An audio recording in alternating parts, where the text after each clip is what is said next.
ଦେଖନ୍ତୁ ଚାଷୀମାନଙ୍କ ପାଇଁ ଆସିବ ଗୋଟେ ନୂଆ ଖବର ଯାହାକି ଏବେ ସୁଦ୍ଧା ନୂଆ ଖବର ଅଛି। ଚାଷୀଙ୍କ ଖାତାକୁ ଆସିବ 4,000 ଟଙ୍କା। ଯେପରିକି ଆମର PM କିଷାନ CM କିଷାନ ସବୁ ଯାକ ଗୋଟିଏ ଆଇଡି ହେଇଯାଇଛି। ସେଥିପାଇଁ ଆପଣ ଯଦି CM କିଷାନ ଏଲିଜିବଲ୍ ଅଛନ୍ତି PM କିଷାନ ପାଇବେ, କିନ୍ତୁ PM କିଷାନ ଯେଉଁମାନେ ଆଗରୁ ପାଉଥିଲେ ସେମାନେ ମଧ୍ୟ CM କିଷାନରେ ପାଇବେ। ତା ନେଇ କୌଣସି ଦ୍ୱନ୍ଦ୍ୱ ନାହିଁ। କିନ୍ତୁ ଏବେ ଆମେ ଜାଣିବା ଯେ PM କିଷାନର ଯେଉଁ ନେକ୍ସଟ କିସ୍ତି ଆସିବ ବା 19ତମ କିସ୍ତି ଆସିବ ସେଇଟା କେବେ ଆସିବ ବା ଯେଉଁମାନଙ୍କୁ 18ତମ କିସ୍ତି ମିଳିନି ସେମାନେ କେମିତି ତାକୁ ପାଇବେ। ଆସନ୍ତୁ ଜାଣିବା କେମିତି କ'ଣ ରଖିବେ। ତା ପୂର୍ବରୁ ଯଦି ଭିଡ଼ିଓ ଭଲ ଲାଗୁଥାଏ ନିଶ୍ଚିତ ଲାଇକ୍ କରିବେ, ସବସ୍କ୍ରାଇବ୍ କରି ଜରୁର ରଖିବେ।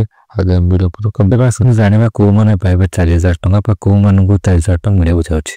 ଯଦି ଆପଣ ମଧ୍ୟ ପ୍ରଧାନମନ୍ତ୍ରୀ କିଷାନ ସମ୍ମାନ ନିଧି ଟଙ୍କାକୁ ଉତ୍ସାହର ସହିତ ଅପେକ୍ଷା କରିଛନ୍ତି ତେବେ ଏହି ଖବର ଆପଣମାନଙ୍କ ପାଇଁ।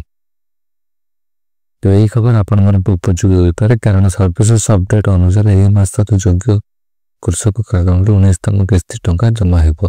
ବା PM କିଷାନ ଯୋଜନା କେବଳ ଏତିକି ନୁହେଁ, ଗଣମାଧ୍ୟମ ରିପୋର୍ଟ ମଧ୍ୟ କୁହାଯାଇଛି ଯେ ଏପରିକି କୋଟି କୋଟି ଚାଷୀ ଅଛନ୍ତି ଯେଉଁମାନେ ଆକାଉଣ୍ଟରେ 2,000 ଟଙ୍କା 4,000 ଟଙ୍କା ଜମା ହେବ।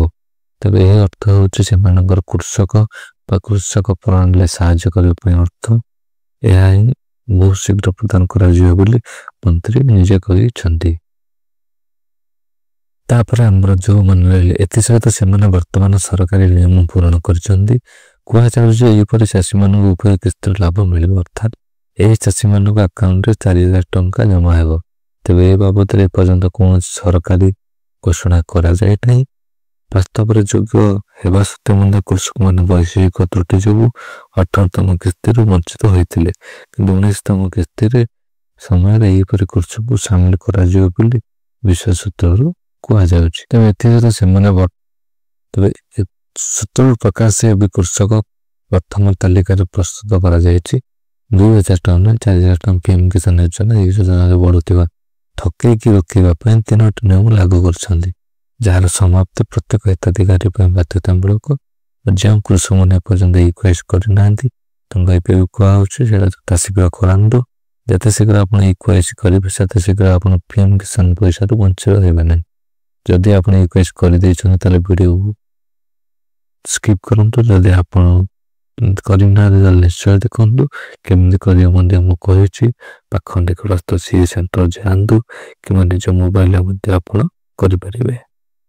ଯେମିତି ମୁଁ କହିଲି ଆମର ଇକ୍ୱାଇସ୍ କଥା, ତେବେ ଏହା ବ୍ୟତୀତ ଭୁଲ ଲେଖ ଯାଞ୍ଚ ମଧ୍ୟ କରନ୍ତୁ। ଯଦି ଆପଣଙ୍କର ପଟ୍ଟାରେ କୌଣସି ଲ୍ୟାଣ୍ଡ ସିଡ଼ିଂ ପ୍ରୋବ୍ଲେମ୍ ଥାଏ ସେଇଟା ମଧ୍ୟ ଦେଖନ୍ତୁ। ଯଦି ପ୍ରୋବ୍ଲେମ୍ ଥାଏ ତାହେଲେ ପୁନର୍ବାର ଆପ୍ଲାଏ କରନ୍ତୁ ବା ଲ୍ୟାଣ୍ଡ ଡକୁମେଣ୍ଟ ଦିଅନ୍ତୁ। ଯଦି ଆପଣଙ୍କର କିଛି ପ୍ରୋବ୍ଲେମ୍ ନଥାଏ ତାହେଲେ ଆପଣ ଇକ୍ୱାଇସ୍ କରନ୍ତୁ। ମୋ ବସନ୍ତୁ 19ତମ କିସ୍ତି ଆପଣଙ୍କ ଆକାଉଣ୍ଟରେ ଜମା ହେବ। ଏହା କୌଣସି ନିର୍ଦ୍ୱନ୍ଦ୍ୱ ବା ଅସୁବିଧାରେ କିଛି କାରଣ ନାହିଁ। ଟୋଟାଲ ଦେଖନ୍ତୁ ଇଏ ଥିଲା ଆଜିର ଅପଡେଟ୍ ଇକ୍ୱାଇସ୍କୁ ନେଇକି ଆମର PM କିଷାନ। ଯଦି ଆପଣ PM କିଷାନ ପାଇନାହାନ୍ତି CM କିଷାନ ମଧ୍ୟ ପାଇନାହାନ୍ତି, ଏବେ ପୋର୍ଟାଲ ଖୋଲା ଅଛି। CM କିଷାନ ଆପ୍ଲାଏ କରନ୍ତୁ ନିଶ୍ଚିତ ଭାବରେ। ଯଦି CM କିଷାନ ଆପଣ ପାଇବେ PM କିଷାନ ବି ଆପଣ ପାଇବେ, ଏଥିରେ କୌଣସି ଦ୍ୱନ୍ଦ୍ୱତା ନାହିଁ। ଯଦି ଭିଡ଼ିଓ ଭଲ ଲାଗିଥାଏ ନିଶ୍ଚିନ୍ତ ଭାବେ ଲାଇକ୍ କରିବେ, ସବସ୍କ୍ରାଇବ୍ କରି ରଖନ୍ତୁ ଆଗାମୀ ଭିଡ଼ିଓ ବନାଇବା ପାଇଁ।